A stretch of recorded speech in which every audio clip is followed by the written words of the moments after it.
Hola, ¿qué tal, Peperos? Bienvenidos a un video más en el que, bueno, en esta oportunidad vamos a reaccionar a otro debate presidencial.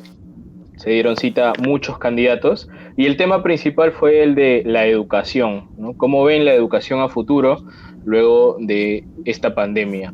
Así que vamos a reaccionar, a ver en qué estamos de acuerdo, en qué podemos refutar y qué tal nos parece la actuación de cada candidato presidencial. El día de hoy vamos a estar con nuestros expertos políticos, Ian Lázaro y Rosa, que nos va a acompañar. Por primera vez va a interactuar con nosotros en un video, así que vamos a ver qué tal nos sale. Así que, Iron, estás ahí, dale play. Estas propuestas también que estén orientadas de acuerdo a los siguientes temas que ha planteado la organización, ¿no? Son tres. Primero, ¿cuáles son las medidas concretas que plantean para recuperar el sector salud tras el duro golpe que ha significado la pandemia? Segundo, ya que se ha visto que la virtualidad y las clases a distancias hoy más que nunca son indispensables, ¿de qué manera ustedes piensan reforzar estas herramientas para beneficiar sobre todo a los estudiantes que están en las zonas más alejadas? Y finalmente, ¿qué planes tienen con respecto a la SUNEDU? ¿La piensan reforzar o plantean alguna alternativa? Eso no nos han dicho. ¿Ok? Entonces tenemos esos tres temas, ¿no? ¿Cómo plantean ustedes reflotar el sector de educación en general tras el golpe de la pandemia? ¿Cómo piensan reforzar o qué piensan hacer con este tema de la virtualidad y las clases a distancia que hoy son indispensables? Y finalmente, ¿cuál es su posición con respecto al tema de la SUNEDU? ¿De acuerdo? Entonces, vamos a empezar, como ya lo habíamos dicho, con el señor Lescano. Sí, muy buenas tardes. Muy buenas tardes. Un saludo a todos los amigos y candidatos a la presidencia de la República. Y quiero iniciar diciendo que la pandemia, como cualquier otra epidemia, otra enfermedad, tiene que ser controlada con inversión, fortaleciendo el sistema de salud. Tenemos que, por lo tanto, tener buenos hospitales bien equipados, personal de salud bien protegido, suficientes medicinas, oxígeno. Obviamente se tiene que apoyar también a los científicos peruanos que están desarrollando la prueba molecular, ¿no es cierto?, para detectar el COVID, y además las vacunas. Están haciendo estos esfuerzos y lamentablemente no tienen respaldo por parte del Estado. De manera tal que hay que hacer inversión en el sector salud para poder controlar esta situación que está ocasionando muchísimo daño económico y, obviamente, crisis laboral. Y además, las vacunas son fundamentales, se tiene que vacunar a la gran mayoría de peruanos porque algunos optan por medidas alternativas, medicamentos, procedimientos médicos alternativos que también se deben permitir, ¿no es cierto?, comprobando su eficiencia y eficacia, porque no podemos rechazar la medicina natural y otro tipo de mecanismos que están utilizando en algunos lugares. El otro día estuve en Chinche y me dice gran parte de la población que estaban utilizando ciertas medicinas que están reemplazando a esta situación del tratamiento oficial, digamos, del Ministerio de Salud. De manera tal que aquí lo que se tiene que hacer es invertir, fortalecer el sistema de salud, proteger al personal y obviamente ayudar a los científicos peruanos a desarrollar esta tarea para contrarrestar el COVID. En la cuestión de educación, ¿no es cierto?, la falta de internet en los colegios, sobre todo en los colegios más lejanos, y no solamente en los colegios del campo, sino de las ciudades. Estuve en Ayacucho el otro día y me decía que el 50% de los chicos no habían recibido internet. Hay que comprar un satélite de telecomunicaciones. Yo voy a comprar un satélite de telecomunicaciones para que en el último caserío llegue la señal de internet. Lo tiene Bolivia, que siendo un país más chiquito, ha invertido y está apostando por una buena educación, que los chicos y los jóvenes, también los profesores, puedan tener internet gratuito, incluso se... Bueno, Lescano acaba de decir que quiere comprar un satélite para llegar, brindar internet a las áreas más rurales del Perú. ¿Qué opinan respecto a eso? En el Parque Kennedy hay wifi gratis, sin la necesidad de un satélite. O sea, bueno, no sé cuán posible, ¿no? Es eso, o sea, no sé si está hablando por hablar o se ha informado. Ahora, de lo que dice de salud, me parece que no dice nada nuevo, ¿no? O sea, algo lo que todos quieren oír, pero ninguna medida concreta. Y no me quedó claro si está de acuerdo con la medicina natural o si no está de acuerdo con la medicina natural. Sí, como que primero atacó al procedimiento No sé. clásico con receta y luego dijo que también están los medicamentos naturales, es como que se contradijo en alguna parte. Habló de Bolivia, en Bolivia han lanzado justo ya hace algunos años, un satélite, y aún lo siguen probando, creo que van a lanzar otro. Les está yendo regularmente bien, pero aún están como que en pruebas más o menos. Primeramente costaría mucho, son más de 200 o 300 millones que costaría hacer eso. Creo que Perú ahorita está endeudado, se llama gasto público, no sé cómo podría financiar eso. Y lo acerca de la salud, sí, en la salud dijo lo mismo, invertir más en salud, que es lo obvio, porque el PBI solo le decretan el 3%, es muy poco en comparación con otros países. Y bueno, eso es todo lo que he hecho hasta ahora, ¿no? Hay que seguir escuchándolo. Dale play. Se puede dar internet gratuito al sector privado, de manera tal a los chicos de los colegios privados. Y consecuentemente con eso introducimos tecnología en materia educativa. Y finalmente la situación de la SUNEDU. La SUNEDU es un organismo que está haciendo una buena tarea. Hay que apoyar. Yo creo que hay que conseguir que las universidades otorguen educación de calidad a los jóvenes del Perú. No puede haber universidades encima de los techos de los chifas o de los garajes. Eso tiene que terminar y creo que la SUNEDU está haciendo una gran tarea en ese sentido. Yo introduciría que la SUNEDU también establezca la posibilidad de ver si los padres de familia y los jóvenes están pagando, en el caso de la educación privada, montos que responden a lo que se está cobrando, porque yo creo que es una materia no resuelta. La educación no puede ser un negocio. Hay que evitar que la educación privada se convierta en un negocio. Y la universidad, a través de la SUNEDU, puede permitir también el pago de justas pensiones a los padres de la familia y a los jóvenes. En estas tres materias me parece que son urgentes, obviamente, más la primera, que es el control del COVID, que hay que enfrentarlo con inversión, satélite para la educación, tecnología, investigación para mejorar la educación ahora que se ha hecho muy virtual, y finalmente la SUNEDU, que es una institución que hay que fortalecer y hay que aportar por una buena educación superior pública y además que no permitir una educación privada superior que se convierta en un negocio. Muchas gracias. Muchísimas gracias, señor Lescano. En realidad ha consumido exactamente la mitad de su tiempo, así que no sé si quiere agregar algo más o si ya damos por finalizada. No, sí, yo sí puedo agregar, como me dijo claro, que había 8 minutos. Yo vamos puedo 4, vamos 4, así que no hay problema. 4, he corrido bastante. Bueno, en el caso de la pandemia, nosotros pensamos también que es una situación que debía controlarse con nuevos protocolos en el Perú. Se está determinando una serie de medidas que, lógicamente, están disponiendo el confinamiento, el encierro de los peruanos en sus hogares. Ponle pausa, Iron. Practicado.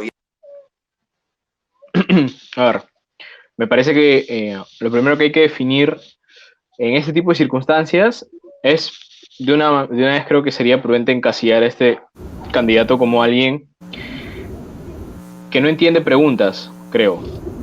Se está yendo por otro tema y ni siquiera respeta el tema principal del debate, que es el tema de educación. Cuando se le acabó su discurso de 4 minutos, como que ya para rellenar, comenzó a decir ya cualquier cosa, ya se fue otro tema. No calculó bien. Claro, ya se fue por la rama. Empezando por ahí, materia de educación, no he escuchado apoyo para los profesores, que es lo principal. No he escuchado capacitación para docentes y directores. No he escuchado apoyo alimenticio para los niños.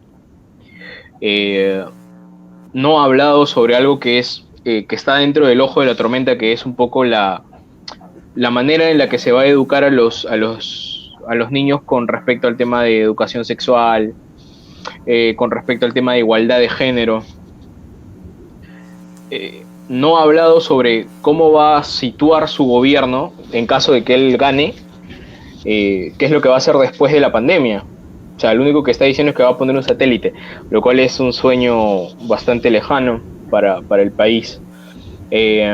No hay No, nada y además que lo del realista. satélite tampoco es una idea completa.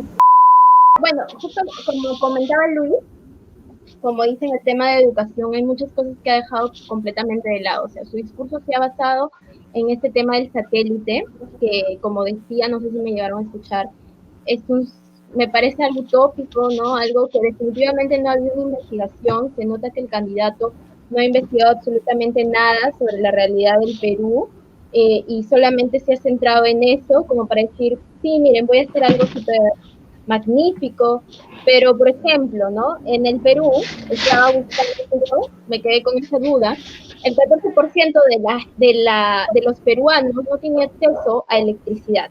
O sea, tú le vas a poner un satélite, según él, y ni siquiera van a tener electricidad para poder conectarse a internet. O sea, se nota que no comprende la realidad peruana, solo está diciendo lo que quiere el otro escuchar, para decir, ay, va a poner un satélite, todos vamos a tener internet. Pero no se nota una persona preparada, pues, ¿no? Hay otros temas también que debió tratar, por ejemplo, el tema del currículo,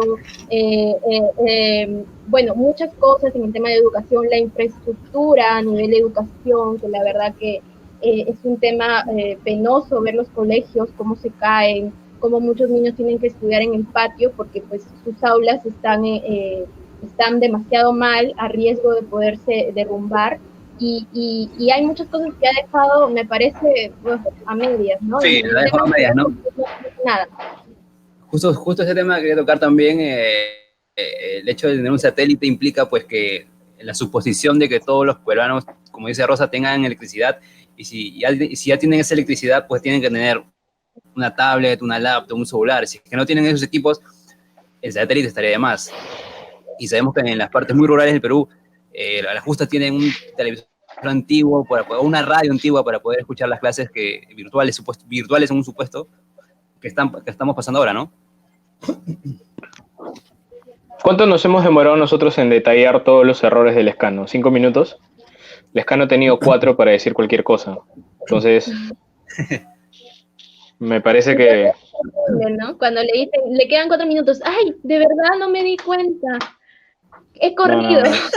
No. Se nota que no tiene nada que decir. Claro, no tiene nada que decir, ese es el tema. Bueno, a ver, Sí, alguien yo creo pasa que al otro candidato. pasamos al siguiente candidato, ¿no? Sí, al siguiente candidato. Bueno, saludar este evento que además ha estado precedido de dos eventos en que diversos expertos han abordado la problemática de la crisis educativa y también del análisis de las propuestas que se están haciendo. Bueno, yo soy educador y soy hijo de maestros y he trabajado en escuela pública y en universidad pública, ¿no? Y he podido ver, porque me tocó crear un centro educativo escolar junto a una comunidad parroquial y a una comunidad campesina, donde en una generación un proyecto educativo institucional claro, una voluntad y recursos que se pueden hacer confluir, puede cambiar la vida de la gente, ¿no? En la comunidad de Porcón, no teníamos colegio, la deserción escolar de las niñas era muy alto, ahora tenemos colegio, primaria, inicial, y además tenemos jóvenes que ahora pueden ser carpinteros, han ido al Senati, costureros, han ido a las facultades de geología, de ingeniería, a las facultades de derecho, a las facultades de salud. En una generación, la educación puede cambiar la vida de la gente. En materia de salud, creo que es importante entender para el conjunto de la visión y propuestas en educación que la principal riqueza del Perú es la gente. No son las piedras y no son los árboles puestos allí, sino hay países, como lo sabemos, que no tienen recursos naturales, pero han invertido en educación, en ciencia y tecnología, y han podido dar valor agregado y dar respuestas a sus problemas. Eso no está pasando en el país. Tenemos una educación ajena a los problemas que tenemos, desconectada de los grandes problemas que tenemos en el país. La crisis que vivimos en corrupción, en salud, tienen que ver también con nuestros temas educativos. Y entonces, de manera puntual, nosotros creemos que desde la educación, para abordarse la solución de los problemas en esta etapa de crisis sanitaria, es importante el tema del agua y saneamiento. cuando tenemos escuelas y colegios colapsados que no tenían adecuados sistemas de agua de saneamiento, su agua está contaminada o el agua potable no existe, ¿no? Ahora que está la educación, digamos, los colegios están desiertos por el tema de la virtualidad. Sin embargo, ¿cómo le decimos a los estudiantes que se laven las manos, que no se expongan a sus familiares, no se expongan a la situación de pandemia si no hay agua segura? Agua y saneamiento es un tema fundamental.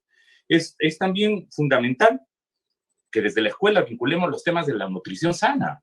Recordemos todo el debate sobre la comida chatarra en el país, sobre los que se opusieron para que se siga vendiendo comida chatarra en las escuelas. Recordemos lo que hizo la Constitución del 93, que desconoció el derecho a la educación y la salud.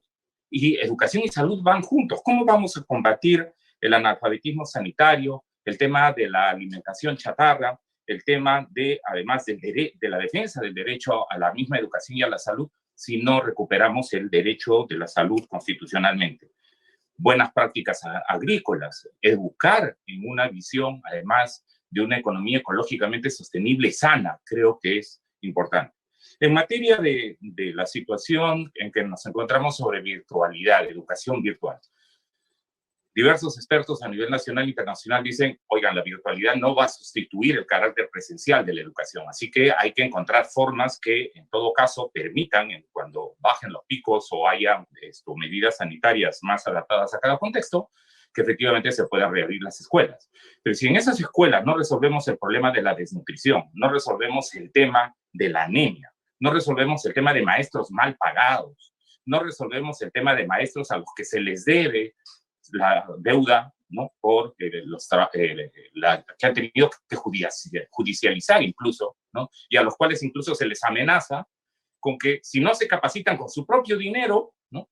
Y no hacen puntajes para la currícula, fuera del sistema. No, señor, necesitamos reevaluar la reforma educativa pensando en la recuperación del derecho a la educación y pensando en el fortalecimiento de la educación pública. Y en ese sentido, nosotros creemos que es evidente que la primera tarea es terminar la conexión de la red troncal de fibra óptica en todo el Perú, ¿no? Porque de qué valdría la pena tener satélites si no tenemos la red troncal en el país. ¿De qué valdría la pena entregar cables como se ha ofrecido si había lugares donde no llega el teléfono, por Dios, ¿no? O no hay radio, no hay señal de radio.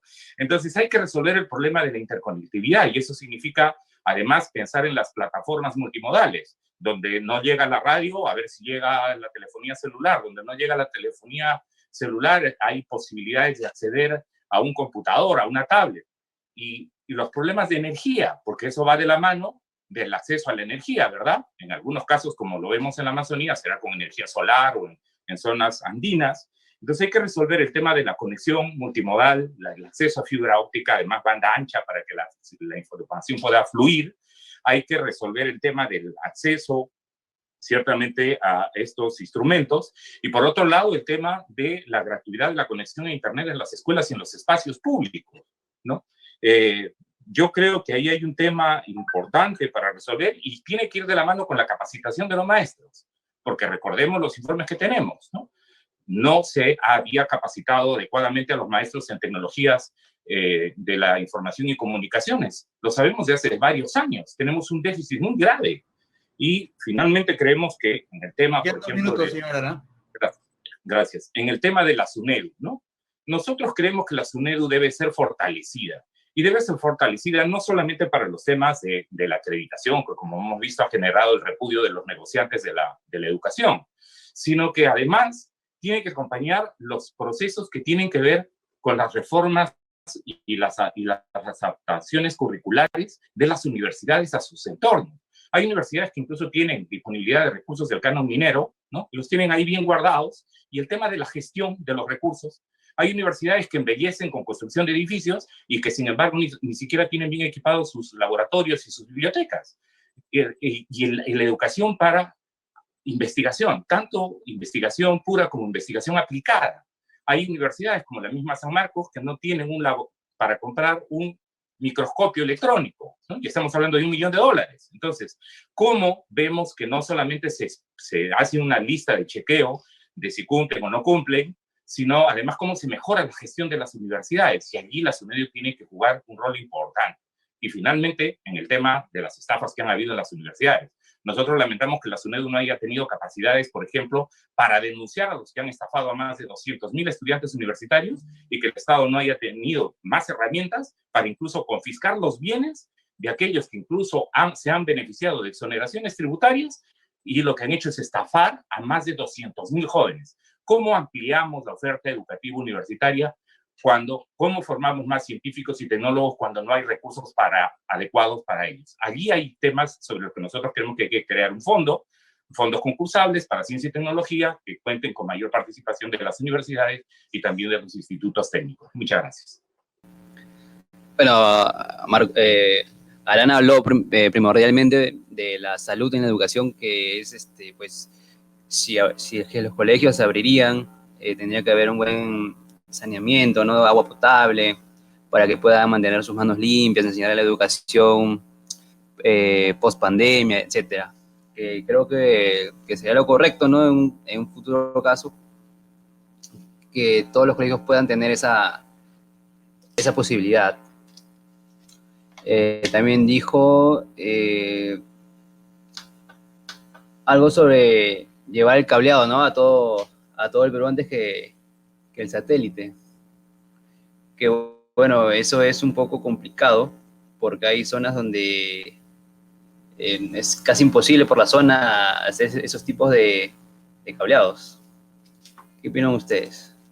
Me parece que a comparación de los Lescano se nota que está mucho más preparado. O sea, al inicio como que me dio un poco de, no sé, cierto recelo, porque básicamente dijo que era hijo de docentes, él también había estudiado la docencia, y empezó por el tema de la salud en la educación, precisamente. Y pensé que se iba a encasillar ahí, ¿no? Y no iba a haber otros temas también importantes, como lo habíamos dicho con Lescano, ¿no? Que hay otros temas importantes en la salud que ver post pandemia, ¿no? Porque en caso de que gane, pues son 5 años y con fe la pandemia terminará pronto. Entonces, es importante que también vea futuro, ¿no? Como candidato presidencial. Pero luego ya empezó a hablar un poco sobre, por ejemplo, la deuda docente, el tema de la capacitación, temas de currículo. Entonces, ahí ya como que me gustó un poquito más, se notó más que pues están mucho más preparados. Sin embargo, me hubiera gustado que ahondara un poquito y diera propuestas más concretas, aunque tal vez con el tiempo que le da y ya que ha utilizado todo su tiempo, ¿no? A diferencia del Lescano que usó 4 minutos nada más y él ha tenido que concretar sus ideas en esos 8 minutos, puede ser que por eso no haya terminado de dar algo más concreto, pero me parece que definitivamente la tiene más clara, ¿no? En tema de educación. Y bueno, lo que dijo de la SUNEDU también me pareció interesante. Sí, o sea, de acuerdo. Me parece que Arana, obviamente es el representante de la izquierda, de una izquierda, a ver, representa una izquierda un poco más sensata. No es una izquierda tan alborotada. Sin lugar a duda, sigue siendo izquierda. Y la izquierda trae complicaciones políticas siempre y económicas. Entonces, habría que irse con cuidado.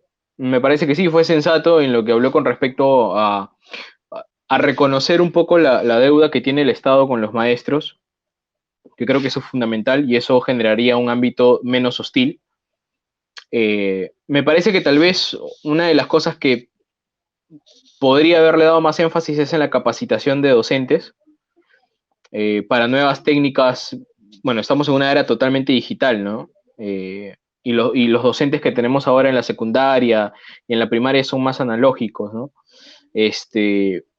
No manejan mucho el tema de las computadoras, de las tablets y todo esto. Entonces me parece que eso hubiera sido un plus bastante positivo, ver hacia un horizonte digital y palparlo, ¿no? Por ahí eso, de ahí, bueno, prudente lo que ha dicho, no ha dicho nada exagerado ni nada descabellado. Espero que Verónica Mendoza no sea la excepción. Sigamos con el siguiente candidato. De acuerdo, muy buenas tardes. Muchísimas gracias a los organizadores por esta convocatoria, a los panelistas, a los candidatos que nos acompañan y a todos los ciudadanos que nos están acompañando probablemente desde sus hogares siguiendo este primer diálogo sobre un tema tan importante como es el educativo en un contexto tan difícil como el que se ha aludido al inicio de este diálogo. No estamos debatiendo la educación en cualquier momento de la historia de nuestro país, sino en medio de una pandemia global que en el caso del Perú ha significado la pérdida de más de 80.000 vidas humanas, peruanas y peruanos que el Estado dejó morir por falta de oxígeno, por falta de atención oportuna. Las familias tienen una economía en estos momentos precaria, han agotado la mayor parte de ellas sus ahorros, sus escasos fondos previstos. Se dieron cuenta que siempre Verónica Mendoza comienza con con esa conexión que quiere dar con el pueblo, de que el pueblo siempre le falta esto, que no hemos pasado por esto, que vamos a levantarnos por esto, y etcétera. Todo el discurso siempre comienza así. Pero hay algo que también... Dale, Rosa, dale. No, parece que estuviera en un meeting, digo, gritándole a su gente, así con toda la energía. Sí, lo que pasa es que a mí me parece que Rosa Mendoza iba a decir, Verónica Mendoza, es... Mira, acaba de prácticamente contradecirse en muchos aspectos. Menciona de que el gobierno ha sido el que ha dejado de lado al pueblo, que no le ha dado prioridad, pero ella misma defendía, o mejor dicho, estaba en contra de que saquen a Vizcarra del gobierno, ¿no? O sea, total, ¿el gobierno es el culpable o no es el culpable? Y si es el culpable, ¿quiere seguir teniendo el mismo gobernante? O sea, no entiendo. Hay una contradicción clara ahí, ¿no? Le echas la culpa al gobierno porque la pandemia la asume Vizcarra. Y cuando lo sacan a Vizcarra, ella es la primera que sale a marchar en contra de que hayan sacado a Vizcarra. Bueno, cosa de izquierda, cosa de contradicciones. Y sí, bueno, sí, parece que estuviera en un meeting o tratando de, no sé, pues... De conmover masas.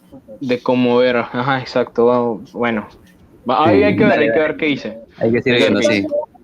Dale, Blake. Tienes 8 minutos, ¿no? Debería de aprovechar su tiempo en vez de estar generando contiendas, que no tienen que ver con el tema, ¿no? Cerca de 3 millones de empleos adecuados en el último año y decenas de miles de niños, niñas y adolescentes han dejado de estudiar o han estudiado muy precariamente, entre otras razones porque no tenían acceso a Internet. UNICEF ha señalado que en el Perú cerca de 600.000 estudiantes corren el riesgo de quedar por fuera del sistema educativo en este contexto de pandemia.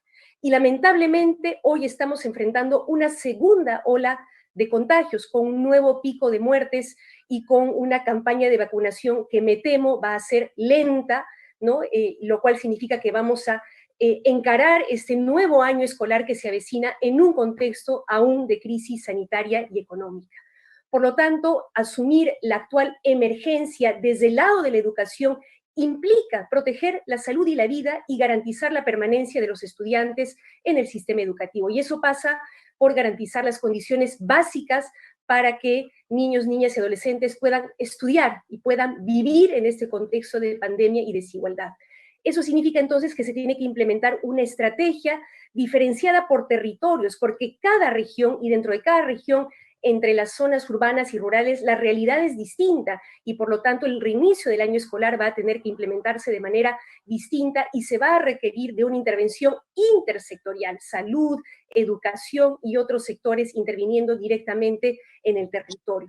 Porque no puede haber una educación adecuada si es que no se garantiza primero la salud de los estudiantes como de los maestros, con un primer nivel de atención a través de las postas y centros de salud que monitoree cercanamente en coordinación con las escuelas y la comunidad educativa la situación de salud de los estudiantes y de los maestros, con un adecuado programa de alimentación escolar para los sectores más vulnerables. No puede ser que el año 2020, ¿no? El primer año de la pandemia, se haya prácticamente clausurado el programa Caliwarma en la primera etapa, cuando era el momento en el que más se requería. Eso sí, estos tienen que ser programas, ¿no?, alimentarios que tienen que vincularse con las economías y los productores locales. No puede ser que programas como Caliwarma terminen importando conservas chinas o fideos de Brasil en lugar de comprar su producción a los productores locales, que además será pues mucho más nutritiva para nuestros niños y niñas en particular. Significa también cerrar las brechas de infraestructura. Como se ha recordado ya, la mayor parte de nuestras escuelas públicas no tiene agua, desagüe, no tiene saneamiento básico. ¿Cómo pretender entonces este año volver a las clases presenciales si nuestros niños y niñas no van a poder lavarse las manos en sus escuelas?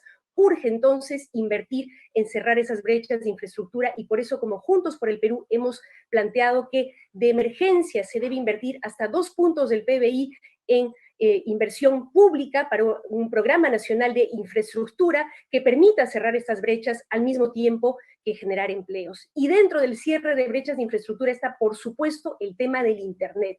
Ya en un debate anterior habíamos anunciado que para Juntos por el Perú esto pasa por reconocer el Internet como un derecho humano y no quedarse de brazos cruzados el Estado esperando que el sector privado lleve el Internet a todos los rincones del país. Existe ya una red nacional dorsal de fibra óptica que está tendida a lo largo del territorio nacional. Existen ya algunas ramificaciones regionales, que el Estado tiene que invertir en profundizar en el territorio. Nosotros nos hemos propuesto, como Juntos por el Perú, en el quinquenio de nuestro futuro gobierno, si es que el pueblo peruano nos da su confianza, garantizar la cobertura en Internet de todas las escuelas públicas, así como de los centros de salud. Y por supuesto, eso tiene que venir acompañado de la dotación de infraestructura, equipamiento, ¿no? Programas educativos digitales y la adecuada capacitación, preparación a nuestros maestros y maestras, que el año pasado se han tenido que inventar, ¿no?, cómo dar sus clases de manera virtual sin un adecuado acompañamiento que ciertamente este año tenemos que mejorar. La clave es que el próximo año, o mejor dicho, sí, el próximo año escolar, este 2021, nadie se quede atrás. Todos nuestros niños, niñas y adolescentes puedan continuar con sus clases. ¿Sí? Ahora, al mismo tiempo que atendemos la emergencia sanitaria desde la política educativa, tenemos que ir generando las condiciones para una reforma educativa integral, que desde nuestro punto de vista empieza por reconocer que la educación es un derecho que el Estado tiene que garantizar, y no simplemente un servicio que el sector privado, ¿no?, tiene que proveer mientras el Estado se pone de costado, o peor aún, una mercancía que es objeto de un negocio cualquiera. Para nosotros es fundamental que en un nuevo pacto social que se debe consagrar, creemos, en una nueva constitución, quede clara y explícitamente establecido que la educación es un derecho que el Estado tiene que garantizar. Y en ese marco tenemos que erradicar el lucro en la educación, que pasa, entre otras cosas, por derogar el decreto legislativo 882 establecido durante la dictadura fujimorista. Al mismo tiempo, esto significa también, y respondiendo a la pregunta sobre la SUNEDU, fortalecer este tipo de organismos reguladores, ¿no?, tanto de la educación pública como privada en particular, porque no queremos más que la educación sea terreno, ¿no?, de mafias, de plataformas políticas, de gente que se dedica al lavado de activos, ofreciendo una educación que no es de calidad, que termina robándole el futuro a muchos jóvenes.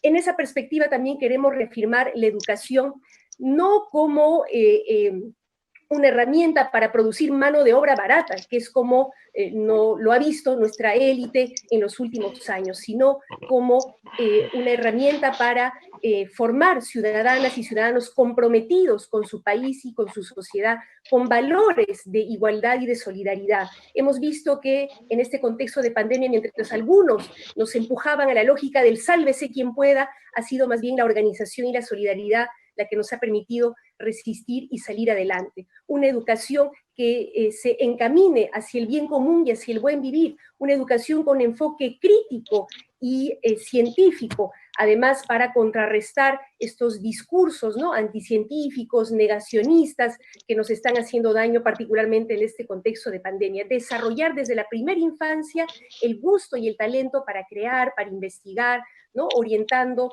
a los niños y jóvenes hacia la ciencia y la tecnología, eso sí, con un enfoque de soberanía y generando diálogo de saberes.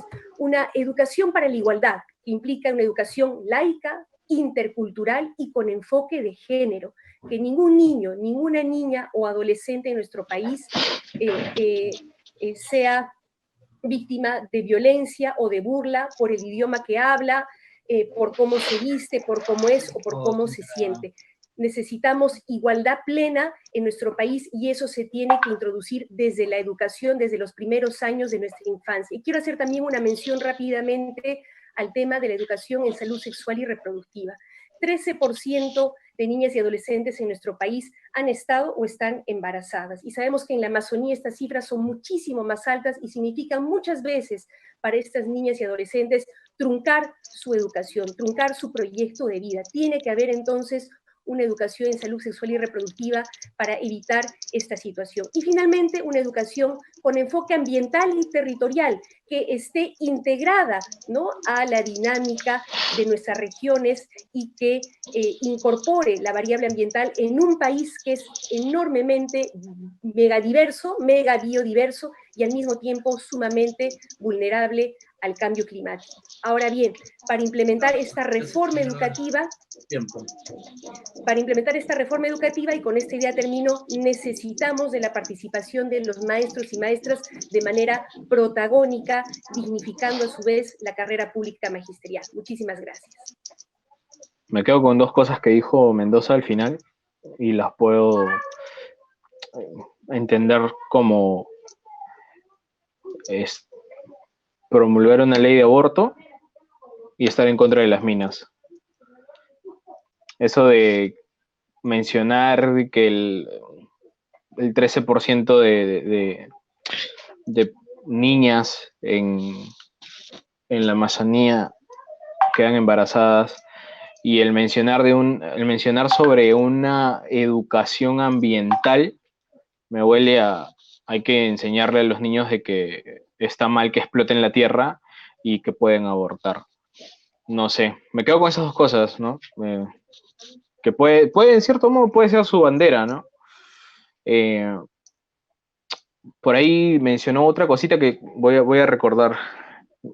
Aún voy a hacer memoria para recordar algunas de las cosas que mencionó Mendoza al inicio. Claro, creo que trata de suavizar sus ideas de alguna forma, ¿no?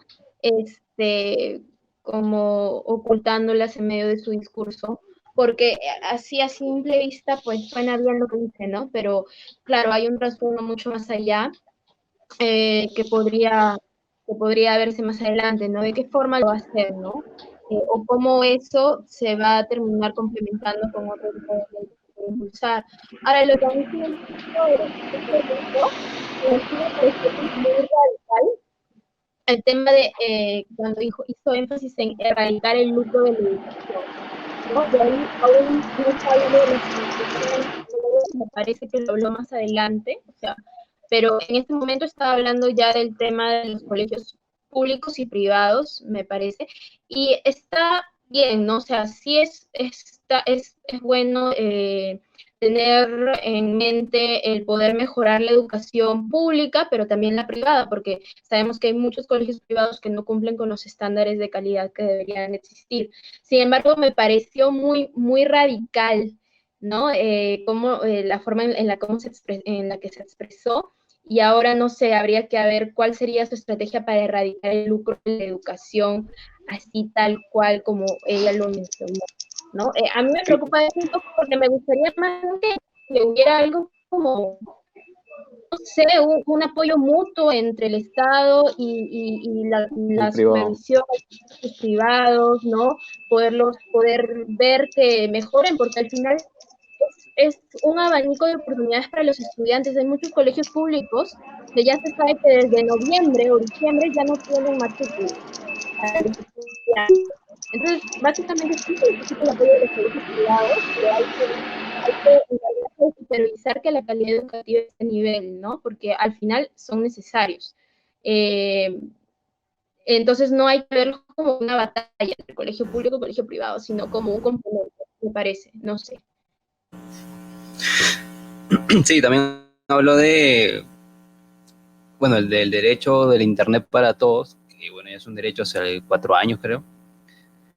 Pero la forma está en cómo hacer llegar esa red de Internet para todos, ¿no? Es algo que no está diciendo, que es muy difícil hacerlo, sobre todo en ciertas zonas.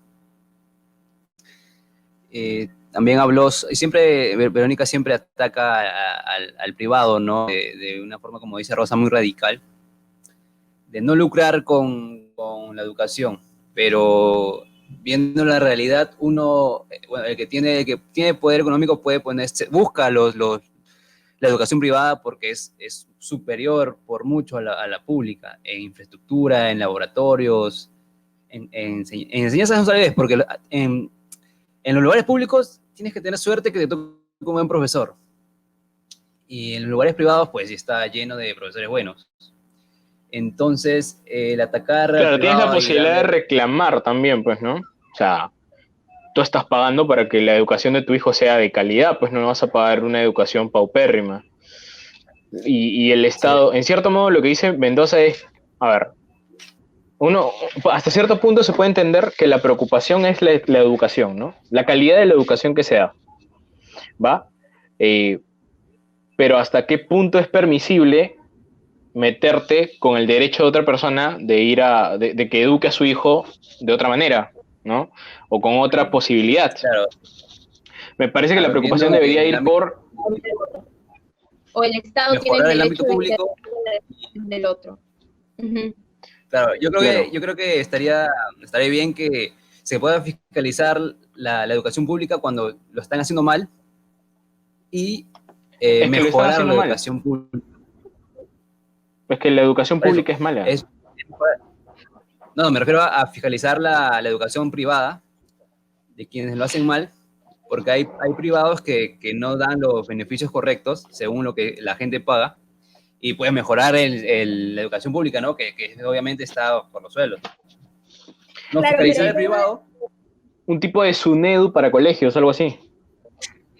Lo que pasa en el tema de la educación privada es que el Ministerio de Educación no tiene injerencia en fiscalizarla al 100%. Es decir, en la UGEL hay un área que, si no me equivoco, se llama GC, sí, que es el área de supervisión de la educación, y las personas que son las encargadas de esta área, que si no me equivoco son abogadas, bueno, en fin, van a los colegios privados y los supervisan y les levantan actas. Sin embargo, no están capacitadas para cerrar ningún colegio privado, ni poner multas, ni nada. Ellas tienen que trabajar de la mano con la municipalidad. Es decir, que el Ministerio de Educación no puede cerrar colegios privados, ni ponerles multas, ni nada. Quien hace eso es la misma municipalidad, y ni siquiera es por temas de calidad educativa, tanto así, sino por temas de los permisos, ¿no? Que la municipalidad les tiene que dar para que puedan funcionar.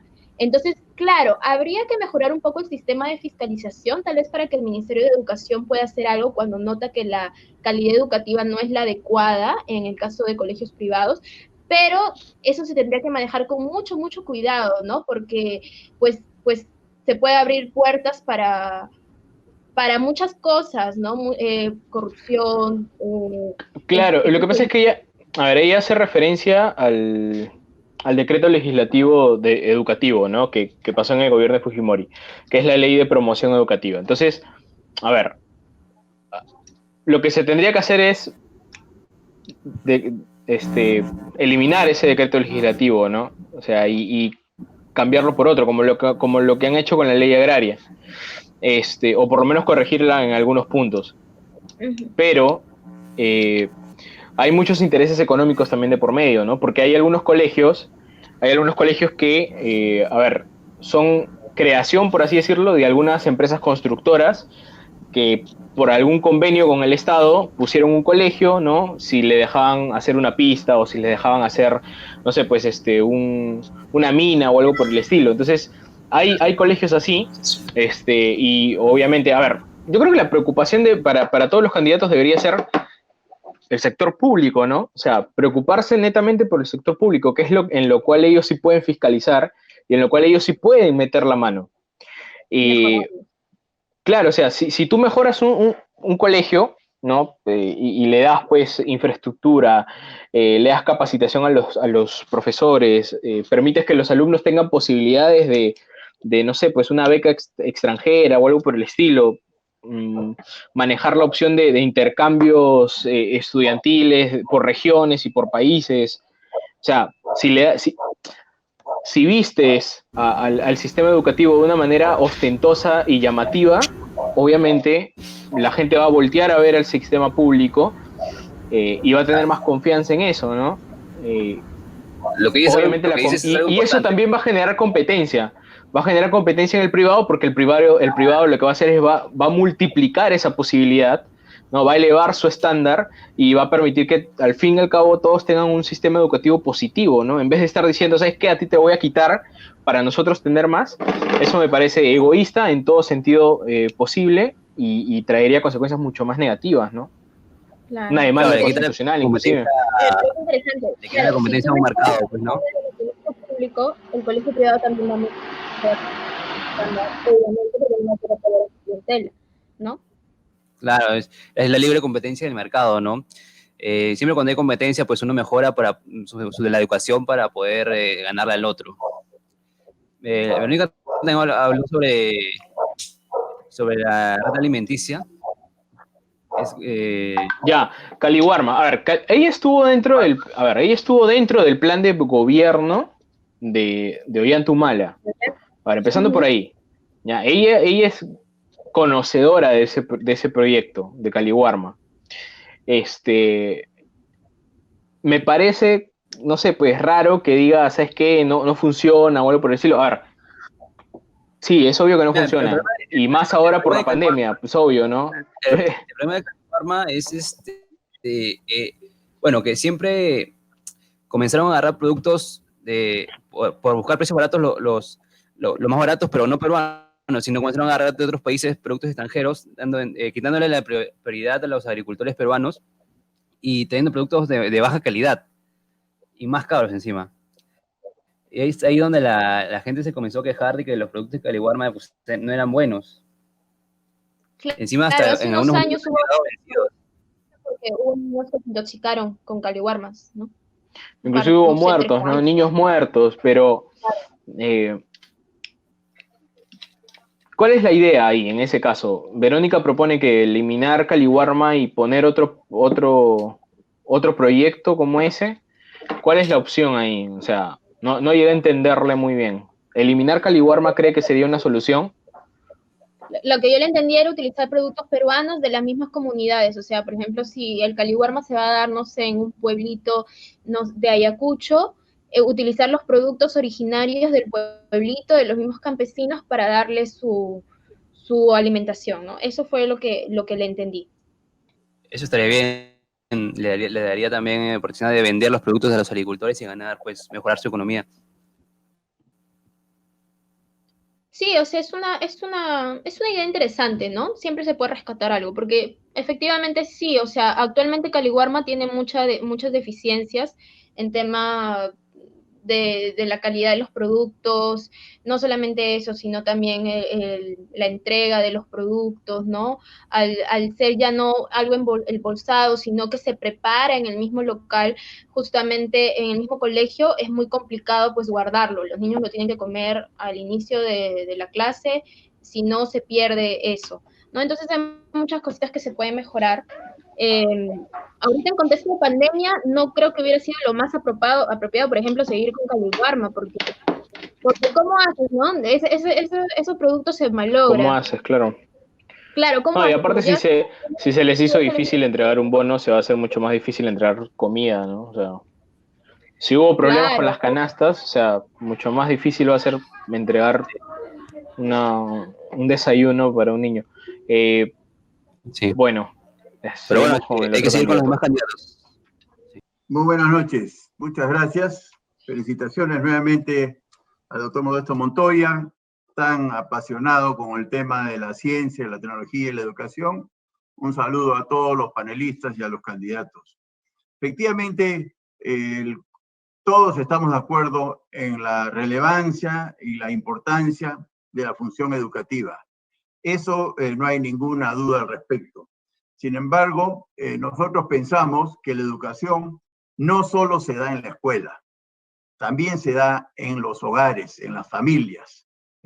Tuve la ocasión de ser gobernador de Ica, como saben algunos de ustedes, y a mí me sorprendió muy negativamente la cantidad de delitos denunciados en las comisarías de Ica por concepto de violencia familiar.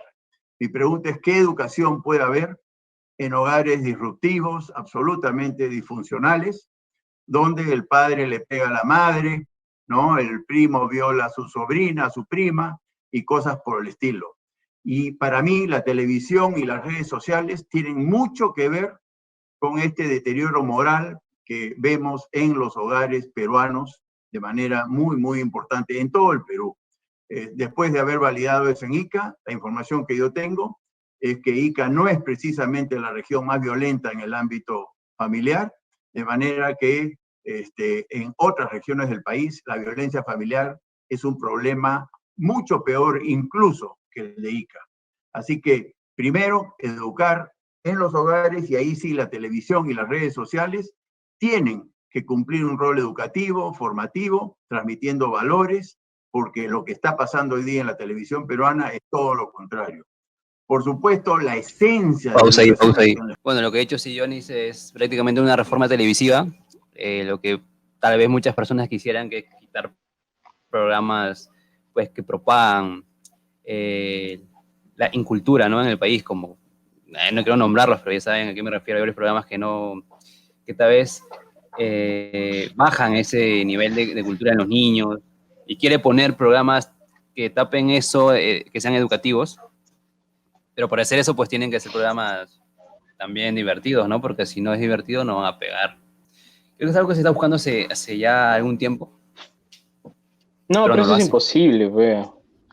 Eso es imposible, o sea, es tan imposible como que le den propaganda, como que pasen un comercial no sé, pues de Alan García a las 6:30 de la tarde en el Canal 4, ¿me vas a entender? Que eso es imposible, no se va a dar. Claro, que aquí prima el bolsillo de las grandes televisoras, pues no, porque ponen lo que vende, lo que no le importa educar a nadie, sino lo que a ellos les importa es vender y ganar más dinero.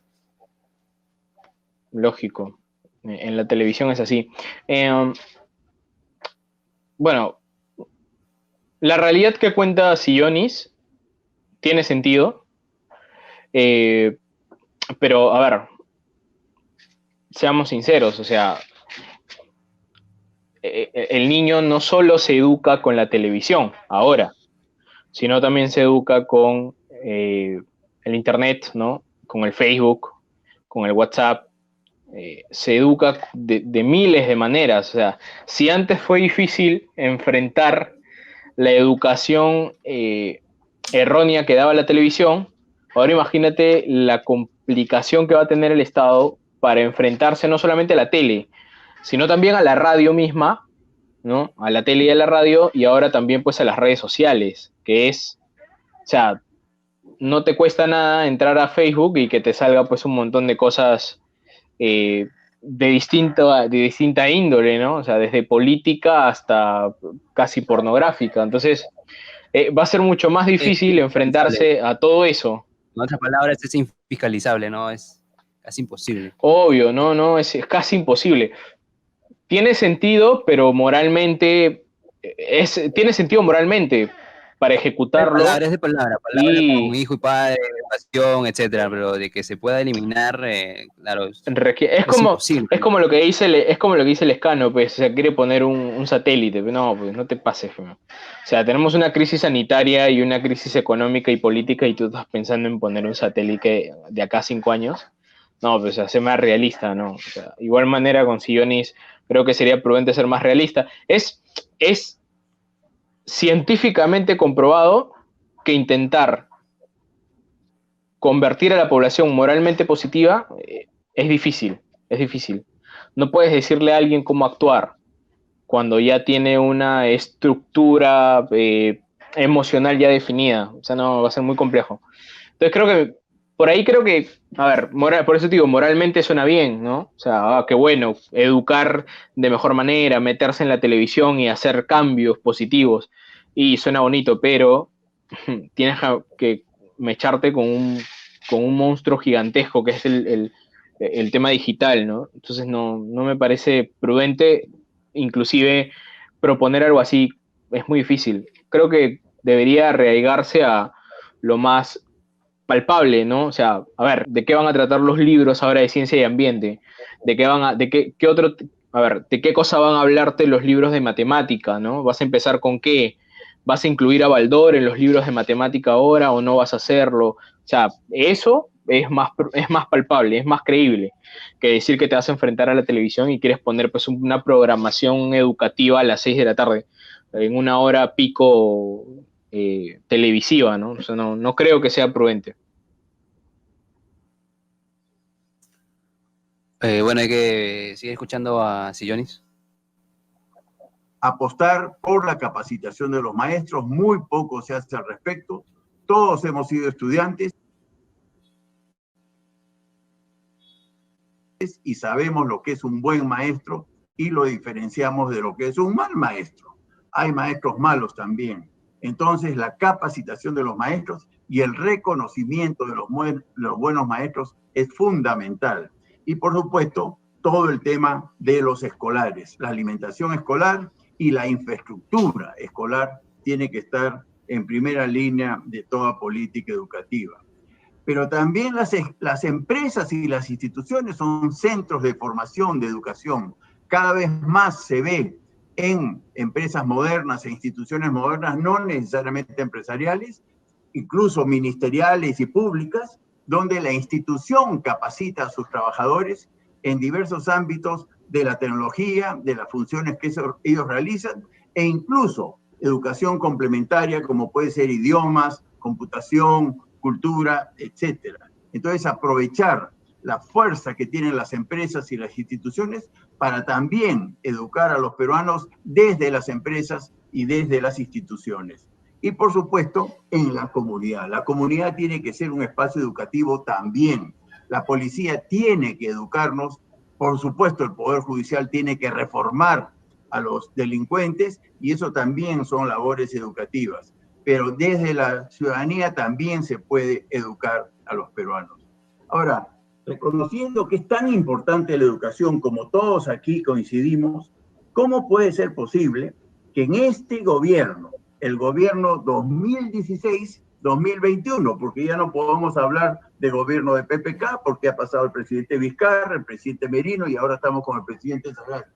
En este gobierno, en un periodo de gobierno, 2016-2021, hayamos tenido 8 ministros de educación, 8, ¿no? Desde Jaime Saavedra, que arrancó, hasta Ricardo Cuenca, que es el último.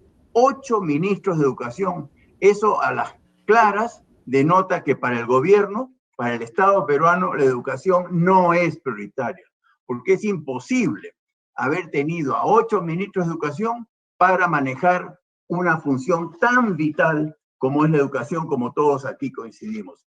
Entonces hay un problema de entendimiento, ¿no? De ¿es verdad o es mentira? ¿O es de la boca para afuera como tantos mensajes políticos?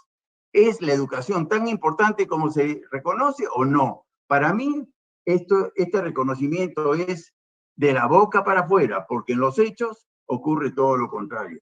Entonces, yo reitero esta propuesta que hice en el foro de ciencia y tecnología, porque educación tiene mucho que ver con ciencia y tecnología. Es el organismo constitucional autónomo para la educación.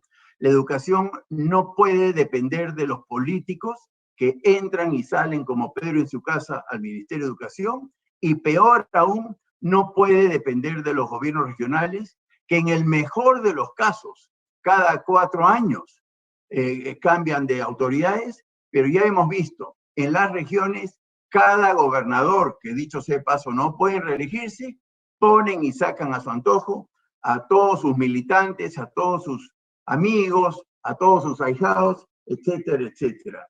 La corrupción se ha enquistado en el sector corrupción, en el sector educación, yo lo he vivido en carne propia. Hay muchos maestros que no son maestros, que tienen títulos comprados en Azángaro, en consecuencia son una estafa. Hay mucho de eso también. Y la burocracia en las regiones, en el ámbito de la educación y en el Ministerio de Educación, obviamente en el sector educativo, supera largamente en gasto a todo lo que es docencia, remuneraciones y condiciones para los docentes. Entonces, mucho más prioridad se le ha dado a la burocracia, que como hemos visto, son muchos militantes de los partidos de turno, muchos allegados y muchos familiares y muchos amigos, en vez de potenciar las remuneraciones de los docentes. Bueno, prácticamente estaba diciendo que, pues lo mismo que casi todos, ¿no? Mejorar a los profesores, la capacitación, habló de la autonomía. Creo que tenía razón en cuando dijo que hay muchos profesores que no tienen ni título ni licencia de educación, ¿no? Son solamente cualquier persona que saca que lo compró en X sitio y ya está enseñando, sin tener las facultades necesarias para eso. Creo que cuando un sector o una empresa, lo que sea, se vuelve autónoma, pues pasan muchas cosas buenas, como es el Banco de Reserva del Perú. Es un gran ejemplo. La autonomía depende de uno mismo. Si la empresa fracasa, pues hay menos dinero para los accionistas. Así que sí o sí, la empresa tiene que salir adelante. ¿Y cómo sale adelante? Brindando un buen servicio de calidad, pues, ¿no? Me pareció bueno que haga hincapié en el tema de los ministros, ¿no? Sí, definitivamente que haya 8 ministros en un periodo de, no sé, ya casi todo el periodo presidencial. Sí puede afectar un poco el tema del seguimiento de, pues, cualquier tipo de plan que hayan podido iniciar al inicio cuando empezó el periodo presidencial, ¿no? Porque obviamente cambia la cabeza, cambia en muchas ocasiones la gente, porque cada cabeza, seamos sinceros, viene con sus propios recomendados o su propia gente de confianza. Entonces, definitivamente hay planes que se dejan en stop y que luego lo tienen que volver a iniciar otras personas, tal vez con una mirada diferente, con un planteamiento distinto. Eso me pareció interesante, pero claro, lo dijo, me parece cierto, me parece que es algo en lo cual se debe trabajar, ¿no? Elegir a un ministro para que pueda estar en todo el periodo dentro de lo posible o el máximo número, el máximo tiempo que se pueda. Lo ideal sería que esté en todo el gobierno, ¿no? Pero ¿qué más, no? O sea, lo dijo como una crítica, pero me hubiera gustado, claro, dijo lo del organismo institucional autónomo de la educación. No sé cuán viable sea que la educación se desprenda de los ministerios y pueda ser completamente autónomo. No sé si funcionaría, tal vez sí, tal vez no. Habría que evaluarlo y habría que profundizar un poco más en la idea y hacer un plan bien detallado para poder saber en qué va, o sea, cómo plantea esta propuesta, ¿no? Que es interesante, pero de todas maneras no me puedo aventurar a decir que sea lo correcto porque necesitaría más información. Pero me parece que es lo diferente que ha dicho de los demás candidatos, ¿no? Eso sí me parece que es algo diferente de los demás. Sí, después ya redondeó en casi lo mismo que todos. ¿Algo que decir, Luis, o pasamos con el siguiente? Saludos al doctor Montoya, mis respetos, saludos a la mesa y a todos los candidatos, un abrazo. Bueno, yo soy profesor universitario y también soy promotor de colegios. Y veo que el tema de educación comienza desde el vientre de la mamá. Si una señora, digamos, no tiene los nutrientes, el hierro, el fósforo, calcio, todo, contando con un voluntariado juvenil masivo en nuestro país, entonces no pidamos milagros, ¿no? Tiene que haber como es en Canadá, una caja con alimentos para ese niño que se está gestando en el vientre de una mamá, para esos niños que están entre 0 y 5 años, también con déficit educativo, de hambre, ¿no? Entonces, aquí tiene que haber un plan de emergencia, de voluntariado juvenil, millones de jóvenes, al auxilio, ¿no?, fraterno de esa mamá, que allí empezó la educación. El tema de alimentación y educación están intrínsecamente ligados. ¿Cómo financiar el tema de mejorar el presupuesto para educación. Lo hemos planteado en el plan de gobierno, una reducción del Estado mediante fusión de ministerios. Hay que reducir mucha gente que realmente es estilo Richard Swing, ¿no? Hay muchos Richard Swings en el Estado peruano. Hay mucha gente que vive del Estado, pero que realmente no aporta nada, no aporta nada al desarrollo del país. Entonces, esa reducción del Estado tiene que encontrarse en combatir el hambre, en mejorar la educación, mejorar la seguridad ciudadana, que también impacta en la educación, y mejorar la salud, que todo está ligado, ¿no? Ahora, en los colegios, rápidamente, hay que diferenciar lo que es colegio urbano y colegio rural. Yo soy testigo de un esquema distinto, que creo que debería ser el plan de gobierno, que es un sistema de alternancia en la sierra más pobre de nuestro país, en Cusco, Puno, parte de Arequipa inclusive, donde los niños están 15 días con sus papás, que están empoderados como los dueños de los colegios, y el Estado pone el dinero para que los profesores estén bajo la supervisión de los papás, ¿no? En las zonas más pobres de nuestro país. Y eso funciona perfectamente. Ahí hay una persona que me gustaría recomendar, el doctor David Bauman, que es la persona que ha creado más de 180 de estos colegios, y bueno, le ha planteado esto también al Estado peruano, y está avanzando. Creo que sería política de Estado en el caso nuestro. Crear los colegios de alternancia para la zona rural, que está muy abandonada y los profesores, digamos, no tienen facilidad para llegar. Lo que hace el colegio de alternancia es que los niños estén 15 días en el colegio con sus papás y 15 días están ayudando a sus papás en sus labores rurales. En el tema de colegios, yo veo pues la gran estafa que hemos visto de las tablets. Lamentablemente se ha perdido todo el año 2020. Las tablets tampoco, yo estoy recorriendo el país hasta hace pocos días, y no hay tablets. Las tablets que han llegado no tienen el hardware ni el software adecuado. Otra estafa más, ¿no? De un gobierno totalmente pésimo. Eso hay que ponerlo como plan nacional, ¿no? Tenemos que tener las tablets en colegios que yo auspicio, sí tenemos tablets hace 2 años y funcionan muy bien, tienen buen software, buen hardware, y lo que coincide con todos es que el internet tiene que estar funcionando, ¿no? Yo creo que la red dorsal sí, pero hay zonas que necesariamente tiene que ser un internet satelital, porque no va a llegar la red dorsal o va a demorar mucho tiempo. El problema es inmediato. Tiene que haber internet satelital. Yo estaba investigando precios, proveedores, y sí, hay proveedores que pueden dar este servicio para todo el Perú, para todo el país. Y a un precio más bajo porque es un internet dedicado a la educación, ¿no? En cada tablet de cada niño tiene acceso únicamente a un internet educativo. En el tema de universidades, me interesa muchísimo potenciar algo que hizo bien el gobierno de Humala, que es el Beca 18. Lamentablemente, en lugar de hacer crecer el programa, que es muy bueno, ¿no? Lo están reduciendo.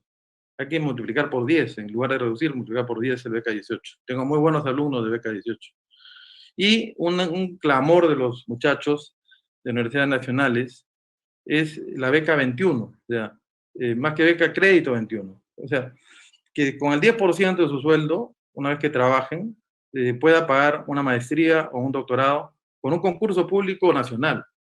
Un concurso público donde postulan todos los muchachos de universidades nacionales, sobre todo el tercio superior, postulan y hay un gran concurso y se premia. Entonces, se premia con un crédito, ¿no? Que el Banco Mundial lo financia inclusive por competitividad, y se le premia con un crédito para que puedan hacer una maestría, un doctorado, y luego regresar a trabajar a Perú, para que Perú mejore en competitividad. En el tema del bachillerato, también veo un problema que hay que solucionarlo rápidamente. Hay que plantear, como es en Europa, un bachillerato técnico de 4 años y un bachillerato universitario de 4 años. Eso implica modificar la educación secundaria, añadir un año más a la educación secundaria y no tener este problema, ¿no? Que yo estudio en instituto, tu universidad, no. Los dos tienen bachillerato y los dos tienen capacidad de seguir para adelante para maestrías, ya sea técnicas o universitarias.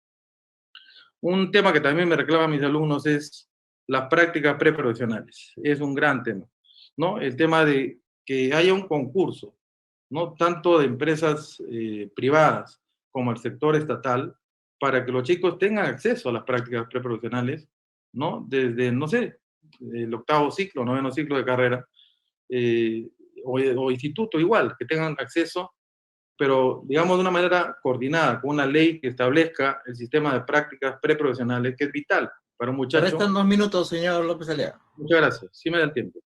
Porque las prácticas ya muchas veces el Estado o la empresa privada ve un potencial, por lo menos a mí me pasa, ¿no? Que veo a un muchacho que es buen practicante y le digo, no quieres quedarte porque realmente te has destacado.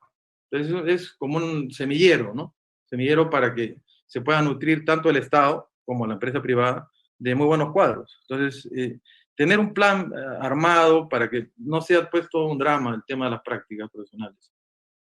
Y quiero complementar esto como intervención en el tema de investigación. Falta en Perú, como sí existe en Brasil, por ejemplo, ¿no? O existe en Francia, otros países, existe unas leyes de, digamos, hermanamiento de la investigación. O sea, la investigación, muchas empresas tienen que investigar, ¿no? En Perú hay mucha empresa que tiene su propia área de investigación. Lograr que se haga el vínculo, ¿no? De investigación entre universidad o instituto con las empresas y con el mismo Estado peruano, ¿no? Hay mucha asesoría en el extranjero que se contrata aquí cuando hay mucha calidad. Por ejemplo, un tema simple, con eso voy acabando. El tema de los ventiladores personales, que ahora que estamos en plena pandemia. Dijo algo muy interesante López Aliaga, en el tema de investigación hay en las universidades hay muchos proyectos cuales necesitan una investigación para ciertos rubros, los cuales se quedan solamente ahí en proyectos universitarios, no salen.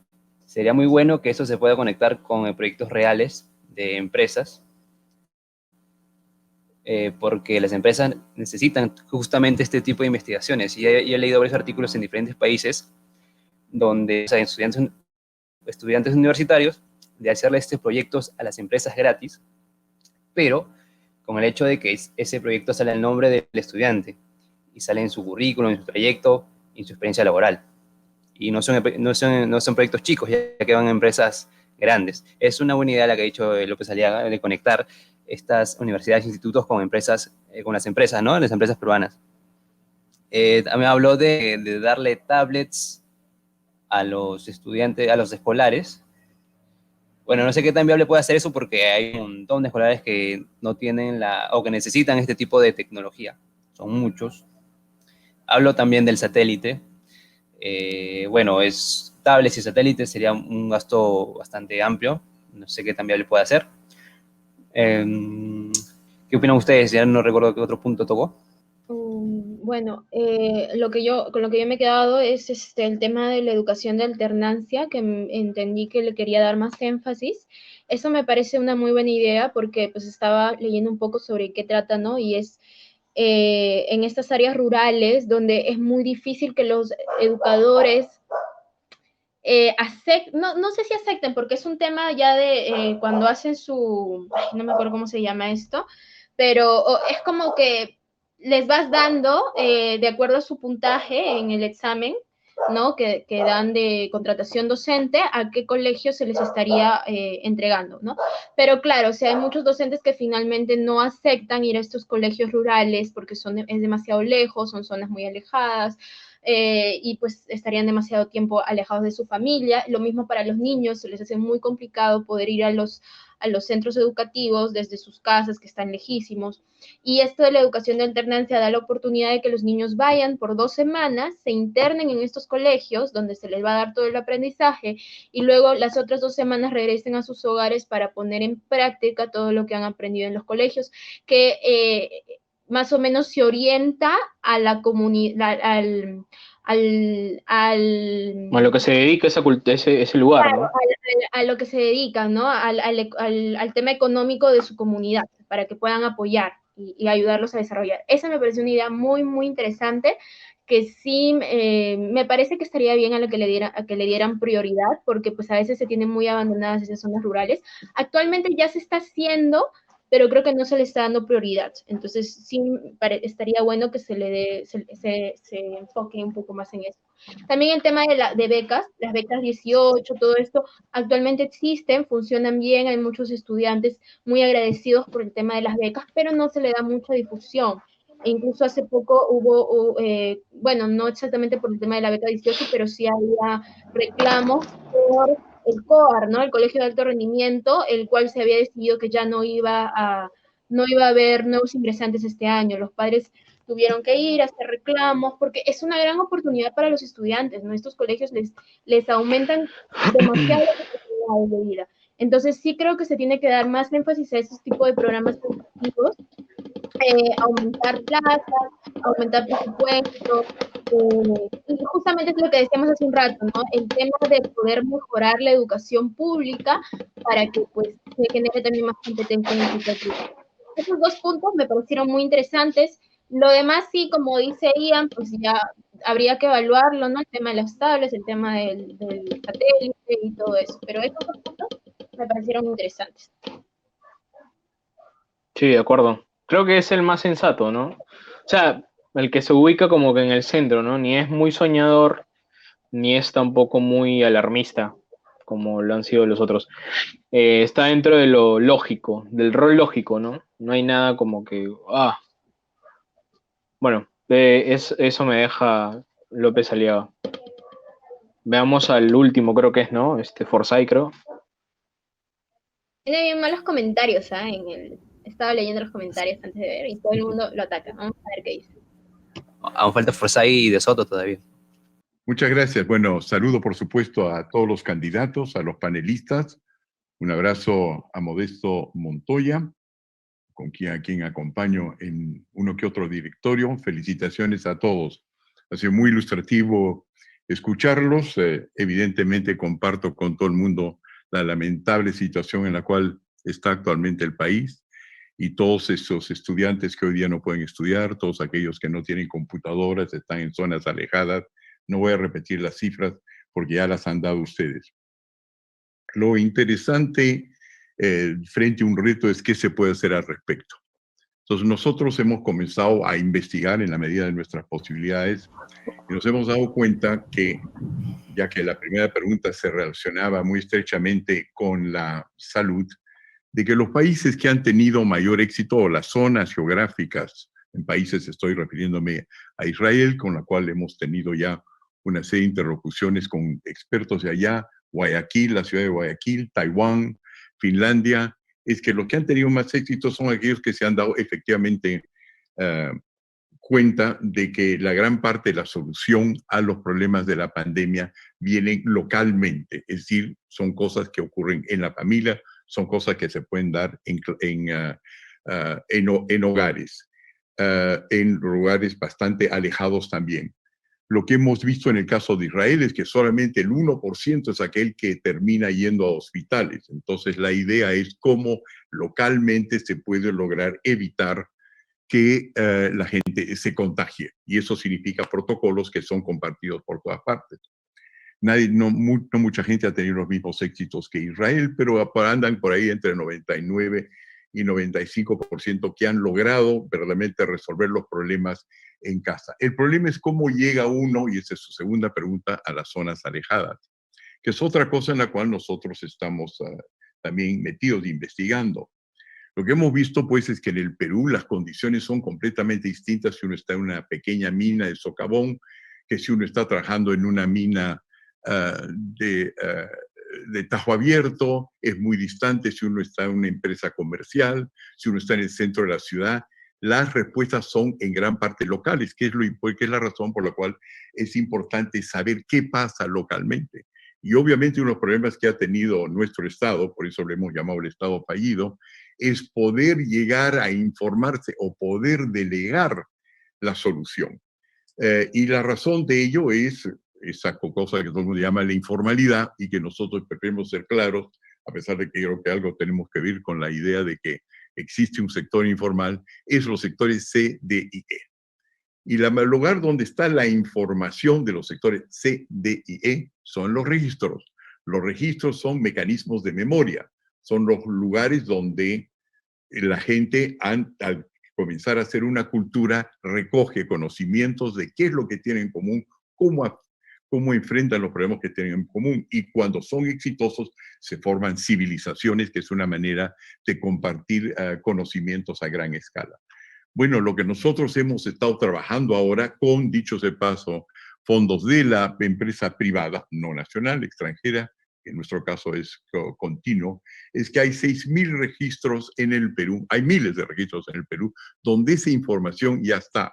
Hay 6.000 registros de jueces de paz no letrados, 11.500 registros de comunidades campesinas y nativas y más de 47.200 registros manejados por tenientes gobernadores, sin hablar de una serie de particularidades que tienen que ver con áreas productivas.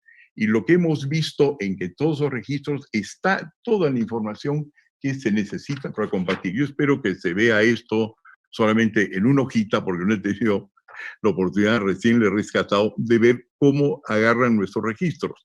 Si uno agarra el registro no oficial o informal, nosotros lo agarramos en muchos casos desde que se originó en el Quipu, antes de que llegara España al Perú, y cómo van evolucionando hasta llegar a ser un título oficial, y cómo se puede utilizar tecnología moderna como blockchain para capturar todo eso.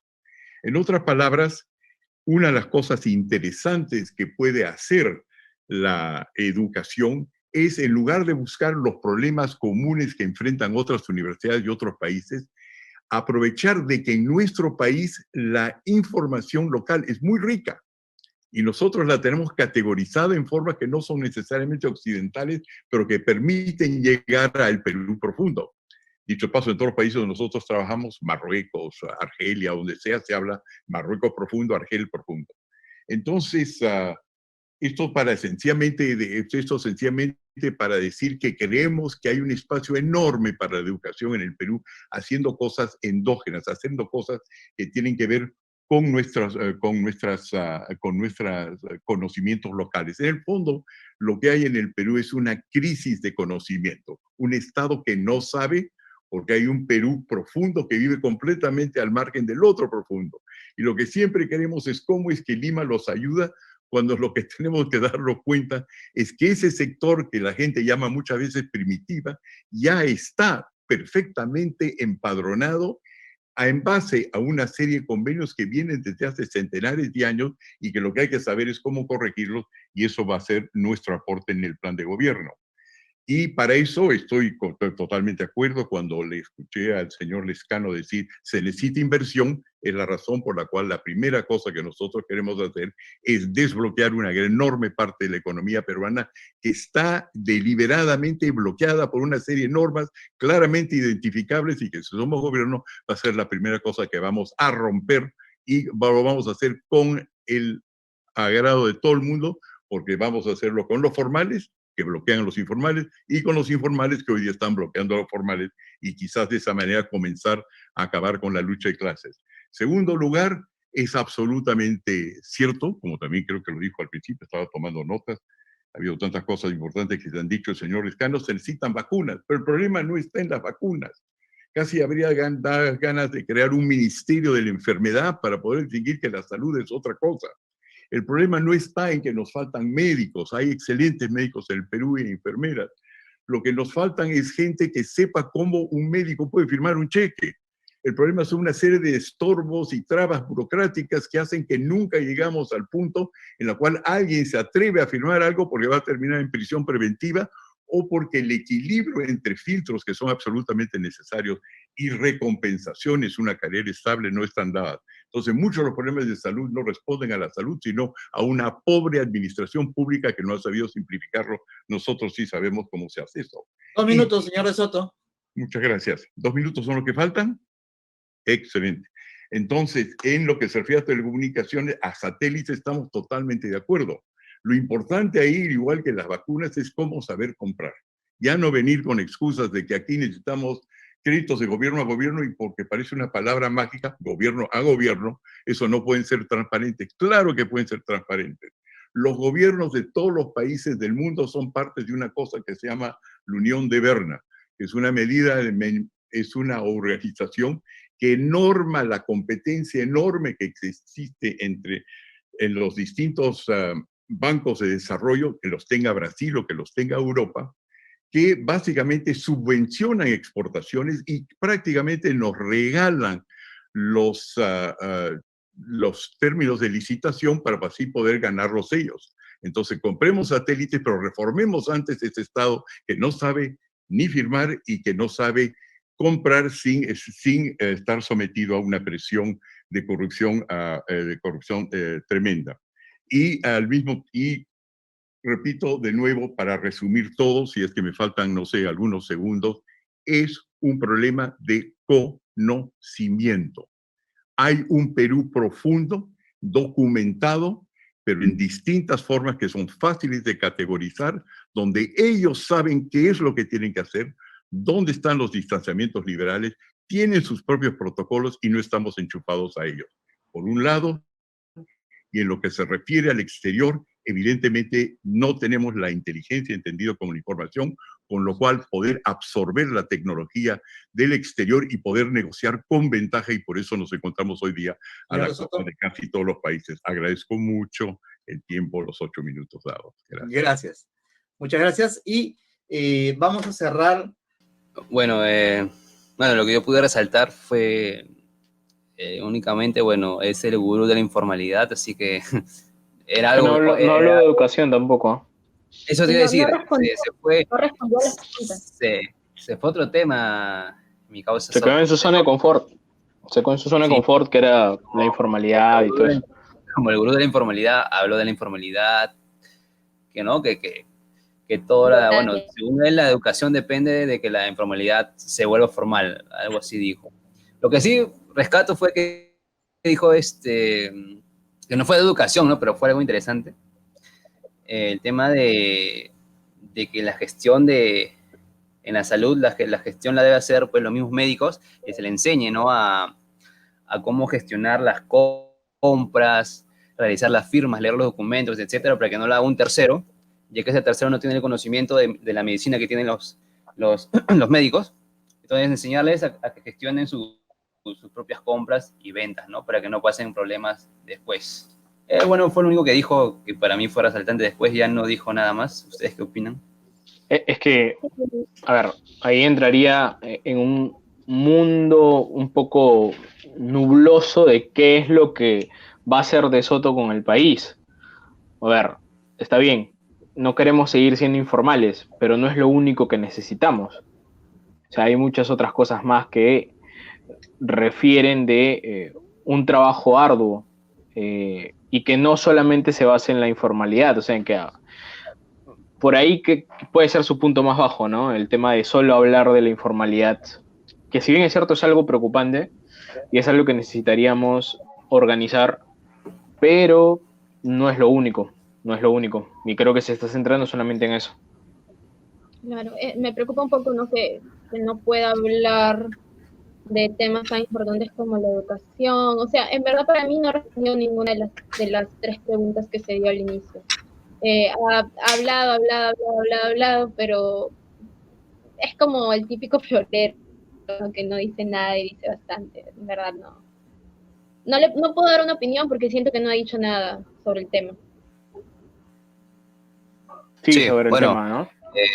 Sigamos con el último, ¿no? Que dejan lo mejor para el último. Muy bien, ¿me escuchan? ¿Todo bien? Perfecto. Adelante. Ya, excelente. Muy buenas noches a toda la mesa, a todos los candidatos. Un gusto de compartir y de hablar un tema tan importante desde acá, de la ciudad heroica de Tacna. Bueno, en primer lugar, obviamente me encuentro bastante fastidiado, ¿no? Porque ahora estamos volviendo a una cuarentena, se están viendo más restricciones por la ineficiencia de un gobierno que no pudo comprar las camas UCI, los respiradores, más allá que el mundo entero sabía que se venía la segunda ola lo veíamos en otros países, pero no nos preparamos, y especialmente en la compra de las vacunas. Por eso hace poco estuve en Brasil viendo ahí mismo donde se producen las vacunas, porque me queda muy claro que el gobierno que entre va a tener que luchar con este tema. A ver, la pandemia a mí no me la van a contar y yo no estuve haciendo cuarentena, yo estuve en la calle, estuve en los mercados, estuve repartiendo las canastas casa por casa, hice el albergue en la Plaza Manco Cápac para todos los amigos de las provincias que querían llegar a sus regiones y he visto cómo fue totalmente ineficiente el manejo. Nunca coordinaron con los gobiernos locales, los que teníamos que hacer todo el trabajo, ¿verdad? Los que repartíamos nuevamente las canastas, los que teníamos que mantener el orden en las calles cuando se volcaron todos a las calles. Es realmente ineficiente lo que se hizo. Entonces, por eso es que nosotros hemos propuesto que se active de forma inmediata el COE, porque de esta forma las Fuerzas Armadas, la empresa privada, la iglesia, ¿verdad? Todos van a poner el hombro en sacar el Perú adelante. Yo creo que hemos puesto obviamente a disposición todos nuestros técnicos para apoyar al gobierno porque es deber de todos, ¿verdad? Los que estamos postulando, los que no, todos debemos apoyar. Por eso es que no hemos recibido tampoco los recursos que entrega el Estado para la propaganda política, porque creemos que con 70 millones se podrían comprar plantas de oxígeno, que es mucho más importante. Las campañas serán digitales, ya veremos cómo se pueden hacer, pero lo más importante siempre va a ser la ciudadanía y la salud de todos los peruanos. Antes de hablar del tema de educación, yo creo que todos estamos en la misma línea. Luchar contra la desnutrición, la anemia infantil es fundamental, si no todo lo que estamos compartiendo en esta hermosa noche va a caer en un saco roto, porque el niño no va a haber desarrollado su cerebro y no va a poder captar todo lo que pues, necesita para salir adelante. Entonces nosotros tenemos políticas bastante importantes en torno a ello, quizás en otra oportunidad y hablando de salud también lo podemos mencionar, pero sí es fundamental esa lucha. Yo soy embajador de la lucha contra la desnutrición, la anemia y también la TBC, hace ya unos cuantos años y seguiremos en esa lucha. El Internet es fundamental, todos lo han hablado. Es imposible que en un mundo globalizado sin Internet podamos salir adelante, especialmente durante la pandemia. Hemos estado en cancha a cancha, en Ayacucho, donde, digamos, la profesora, que ni siquiera era una profesora, era una asistenta social, llevaba a los niños a la punta del cerro a ver si captaban algo de Internet para hacer el famoso aprende en casa, ¿no? Una situación totalmente ridícula. El Internet ya es declarado un derecho fundamental, ¿verdad? Y no está en nuestra Constitución, también creemos en ello. Y es por eso que también estuve en Brasil, ¿no? ¿Por qué? Porque creemos en la compra de un satélite, ¿verdad? De comunicaciones. Nosotros creemos en esa opción, pero hasta que el Estado, seamos realistas, realmente lo implemente va a pasar un tiempo, pero el Perú ya no puede esperar y los chicos, la educación tampoco. Por eso es que fui a Brasil para ver también de qué forma podemos tener un convenio, porque ellos tienen este satélite de esta forma rápidamente conectar al Perú entero. Y obviamente durante la pandemia o post-pandemia va a ser fundamental la educación dual, va a ser importantísima. Y es por eso que necesitamos conectarlo de forma inmediata. Esto no puede esperar hasta que venga el satélite, así de simple. Y nosotros creemos para el 23 lo que vamos a hacer es entregarle tablets con toda la currícula, con, todos los libros, la biblioteca completa, lo que necesita el niño, el alumno para salir adelante. Para esta forma ya el Estado no tenga excusas y realmente pueda educar a la población como corresponde. Una malla curricular actualizada en un mundo ya moderno. Realmente parece que nuestra educación está en la edad de piedra, ¿no? Nosotros tenemos un país realmente maravilloso, multicultural, tan diverso, y enseñamos en todas las regiones exactamente lo mismo. Nuestra cultura, nuestra diversidad es nuestra ventaja competitiva con los demás países, pero no lo explotamos. Enseñamos exactamente lo mismo. ¿Qué significa ello? Que los niños de Tacna aprenden lo mismo que Tumbes, que Puno, y no explotamos las riquezas de cada región. Entonces, ¿qué está pasando con la educación? La educación es uno de los principales factores porque se centralizan todo en el Perú, porque saliendo del colegio no les han desarrollado las capacidades para seguir adelante en su propia región. Por eso es que tiene que haber una educación especializada con las materias y la fortaleza de cada región para que saliendo puedan dedicarse y salir adelante y eliminar ya este centralismo que hay y seamos un país más centralizado y justamente aprovechemos nuestra ventaja competitiva. En Brasil también vi que el 40% del tiempo que usan en las clases los chicos son para potenciar las habilidades blandas. Esto es fundamental. Ya no podemos estar simplemente aprendiendo de memoria. Todos los que somos empresarios hemos entrevistado al personal y lamentablemente los chicos tienen problemas desde comunicación en una simple entrevista. Entonces las habilidades blandas son fundamentales, ¿no? La productividad personal, la comunicación, la inteligencia emocional. Eso es lo que se requiere en el día de hoy. Eso es lo que requiere el empresariado y también el sector público. Es importante, ¿no? Entonces hay que prepararnos justamente para esas habilidades y también lo que hemos visto ya es que en el colegio, dado a que se enseñan las habilidades blandas o se desarrollan, también ven digamos, en qué es lo que el chico podría salir más adelante, cuál podría ser su carrera, y del colegio ya lo vienen preparando. Entonces nos están sacando ventaja a los demás países, algo que nosotros deberíamos implementar también. La realidad del Perú es que los chicos salen del colegio y se tiene que trabajar, ¿no? Se tiene que trabajar porque tenemos que ayudar en el hogar y tenemos que pagarnos los estudios. Esa es la realidad. Entonces, ¿qué es lo que pasa? Que estamos saliendo del colegio y no tenemos las herramientas, porque vuelvo a decirlo, nos enseñan a aprender simplemente de memoria, pero la realidad nos golpea en la cara cuando salimos del colegio. Entonces, los últimos años tiene que haber cursos técnicos, tiene que haber una educación para el trabajo desde el colegio, para que el chico, ¿verdad?, pueda salir y se pueda enfrentar al mundo y de esta forma no caer en el empleo informal. ¿Por qué uno es informal? Porque no tiene las capacidades. ¿Y por qué no las tiene? Porque el Estado no se las da. Por eso es que creemos en todo este cambio de la malla curricular, ¿no? Ahora luego enfrentamos otros problemas, ¿no? Como se impulsan carreras que no tienen demanda. Es totalmente ridículo. En el Perú tenemos los desempleados más preparados del mundo, porque se ofrecen un montón de carreras que no hay una demanda. Eso en Brasil automáticamente se corta. O sea, el Estado no va a ofrecer carreras que no hay una demanda laboral, no tiene sentido alguno. Es un tema bastante sencillo. Lo hemos visto en Mollendo con los jóvenes, que es una zona turística, pero les enseñan ingeniería química, por decir, pero no hay la carrera de turismo, ¿verdad? Ni hotelería. Entonces, realmente... 2 minutos, señor Forsyth. Ok, muchas gracias. Voy a correr un poquito, porque bueno, es un tema bastante amplio, ¿no? Entonces, tenemos 40% de los profesionales están subpagados, ¿verdad? Están sobrepreparados, no encuentran empleo porque las carreras no tienen demanda. Por otro lado, la oferta del empleo, el 66% de los jóvenes entran a la universidad, pero la realidad es que la mayor cantidad de empleo no es para carreras universitarias, solamente el 20%. Entonces, el 80% son para carreras técnicas, que muchas veces pagan más de las carreras universitarias. Entonces, ahí es donde ves el abandono del Estado, en una programación, una planificación que no existe. Por eso el CEPLAN lo vamos a subir a nivel ministerial, vamos a tener el Ministerio de Planificación.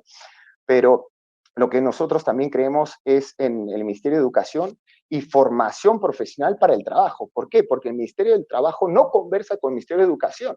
Entonces, no están enseñando las carreras ni impulsando los institutos para que realmente puedan encontrar empleo. El Estado no está haciendo lamentablemente su trabajo. Otro tema, y todo esto lo hemos acabado conversando con los jóvenes, porque uno tiene que estar donde están los problemas. Piden experiencia laboral, tanto en el sector privado como en el público. ¿Y de dónde van a tener experiencia si acabo de salir de una universidad? Nosotros, ¿qué queremos? Los famosos CERUM, que también sean, ¿no?, los CERUM, para cualquier tipo de carreras, para que puedan trabajar en esas municipalidades abandonadas, donde no tienen ningún profesional, que vayan los arquitectos, que vayan los ingenieros, que ganen su experiencia, también ganen, obviamente, un recurso, ¿no?, una platita que también se les tiene que pagar. Y también de esta forma también vamos a tener profesores en las zonas más alejadas, asistentes que puedan asistir, ¿verdad?, en estas zonas donde no tenemos los profesores. Y de esta forma van a dar la experiencia y van a poder ser contratados. La infraestructura es fundamental, el 60% de los colegios se caen a pedazos, es la realidad. Por eso nosotros proponemos el Ministerio de Infraestructura. ¿Para qué? Para que el Ministerio de Educación se centre en lo que tiene que hacer, que es darle educación a la gente, y no se centre en, digamos, la construcción de colegios, y así también evitamos la corrupción, porque lo centramos en el Ministerio de Infraestructura. Los profesores son irreemplazables. Le pausa, Iron, por favor. Ya, bueno, 2 ministerios es mucho, creo, ¿no? Uno podría haber sido lógico, pero ya 2... Ministerio de Educación. No sé. Ministerio de Infraestructura. Ministerio de Infraestructura. Pero eso no vendría a ser como un Ministerio de Transporte, algo así. ¿No? Ministerio de Transporte y Comunicación.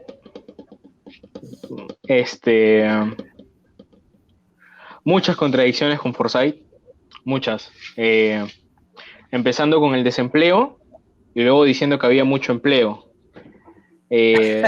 Luego dijo que la mayoría de jóvenes termina el colegio y va a trabajar, pero después dijo que el 60% estudia una carrera universitaria terminando el colegio. A ver, total, ¿cómo es? ¿No? O sea, o estudian o trabajan. Habló mucha referencia a Brasil, un país que pasó por un problema de corrupción bastante grave, demasiada referencia a Brasil. Lo que mencionó me pareció también un poco gracioso, cuando mencionó sobre las pocas carreras ¿no? O las carreras universitarias enfocadas a regiones, ¿no? Me pareció un poco gracioso porque dijo, por ejemplo, en Mollendo hay muchos ingenieros químicos, pero es un lugar turístico. Entonces vamos a eliminar la carrera de ingeniería química para poner carreras de... O sea, no, pues... o sea, no, ¿no? No hay sentido, no hay sentido. Y ya, bueno, muchos sueños, ¿no? No creo que sea prudente alguna de las ideas que él propone. Creo que no ha propuesto en sí una idea concreta, solamente se ha enfocado en decir qué es lo que hay y qué es lo que no hay, más no decir vamos a hacer esto, ¿no? Por ahí que, a ver, mencioné al inicio el tema a ver, la salud, creo, en los niños, ¿no? La alimentación en los niños. Que eso puede ser una bandera importante, pero En realidad yo sentí que al comienzo se comenzó a hacer como que un copy y pega de todo lo que habían dicho los candidatos, y cuando se le acabó ese copy y pega comenzó a decir los detallitos que él quería poner en propuestas, y se le fue yendo cada vez más contradictoriamente, ¿no? Las palabras. A ver, es que es el último, pues, ¿no? O sea, es el último. O sea, no, creo que decirle que fue un copy y pega hasta resultaría injusto porque es el último. De repente, si era el primero y decía todo eso, a ver, puede ser, ¿no? Puede ser. Pero dentro de lo lógico que dijo, o sea, dijo bastante pachotadas, ¿no? Ya dos ministerios, o sea, yo te dije que pongas pausa porque si seguía iba a decir pues el Ministerio del Agua y luego íbamos a crear el Ministerio del Libro de Matemáticas, o sea, no, pues ya se iba a mandar un montón de ministerios. No, sí, Ahora la gente quiere eliminar el ministerio, te quiere crear más. Bueno, o sea, en verdad, al inicio creo que básicamente hizo su cherry, ¿no? Dijo dónde había estado, qué había hecho, criticó al gobierno actual, etcétera, etcétera. Ya luego cuando empezó a hablar de educación, lo único que puedo resaltar es el tema de la malla curricular actualizada y enfocada, pues,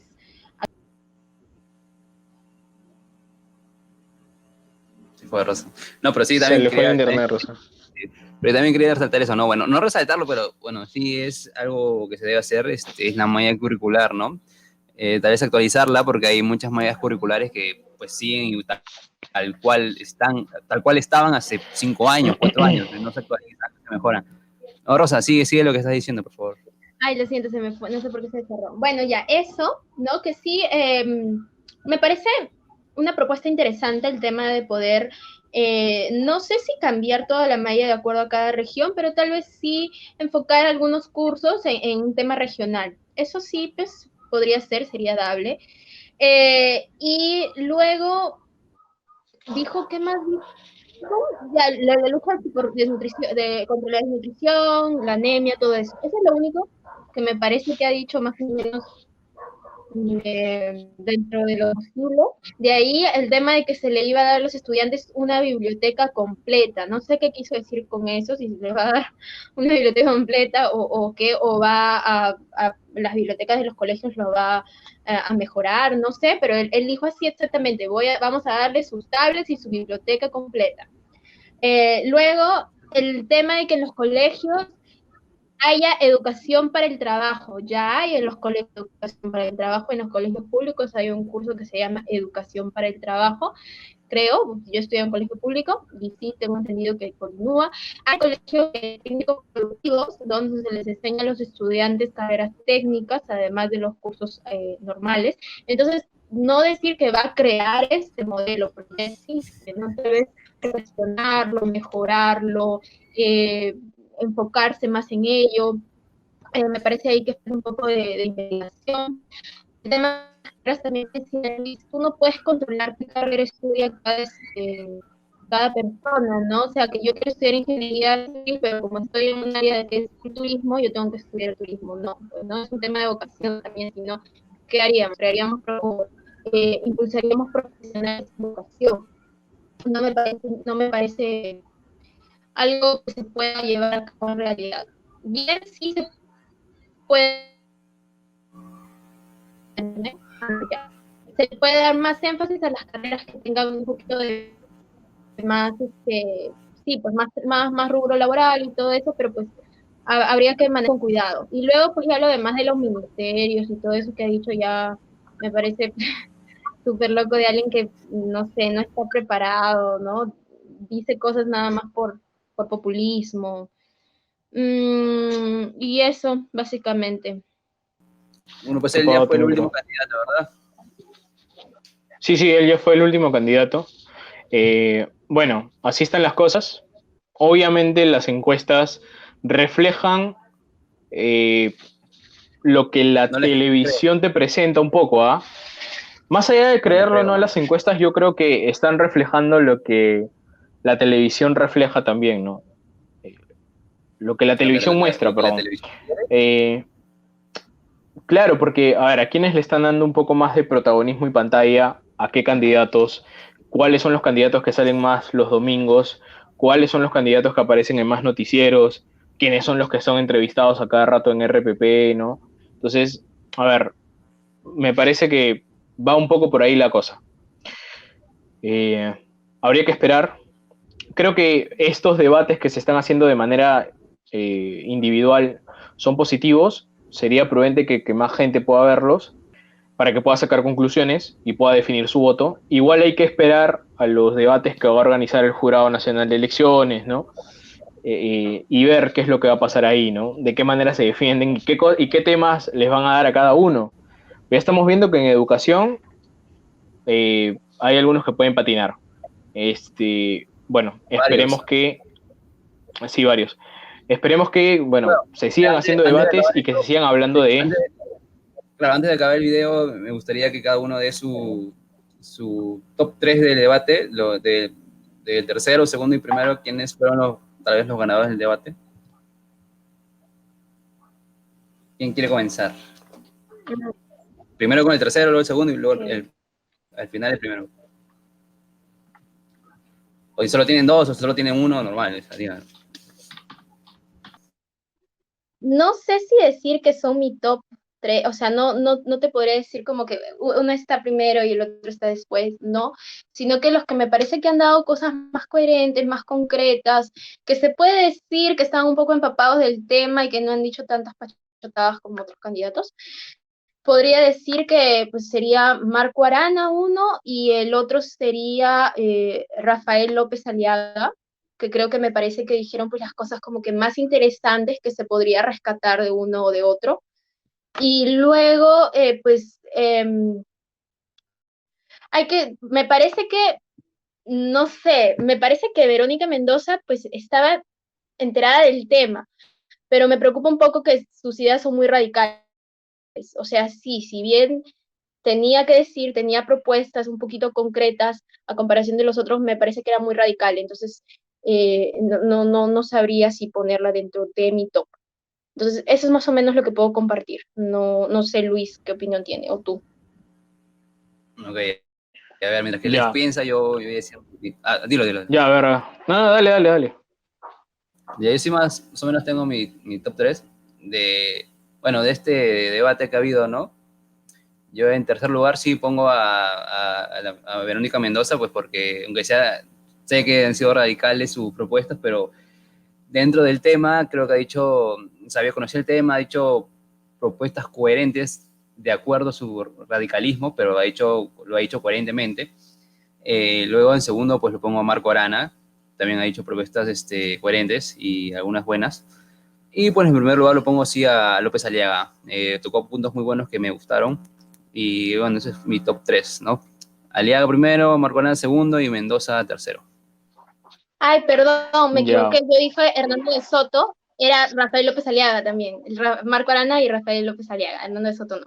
Perdón, me equivoqué.